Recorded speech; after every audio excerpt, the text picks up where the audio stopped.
Hi kids, I'm Zookeeper Zipp, and this is our awesome dinosaur show. As always, I have my best friend Bruno with me. Say hi, Bruno. Hi, Bruno. Today's show is about An elephant. not quite Bruno. It's a woolly mammoth. Let's use the time simulator and see what one looks like. Very furry. That's right, Bruno. To keep warm, mammoths had a very thick coat of layered long and short hairs. Woolies were herbivores that lived in the Ice Age. Fossils were found in Asia, Europe, and North America.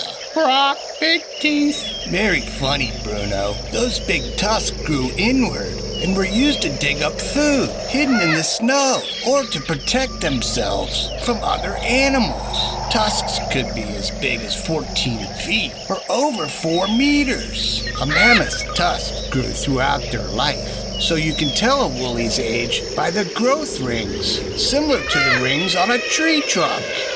Super cool. It is, Bruno. Woolly mammoths were up to 16 feet or 5 meters long and up to 12 feet or almost 4 meters tall. They weighed up to 6 tons. The humps on their backs contain fat to help them survive for long periods of time without food.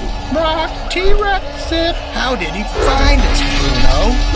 Hurry, Zip. We escaped the T-Rex again, Bruno.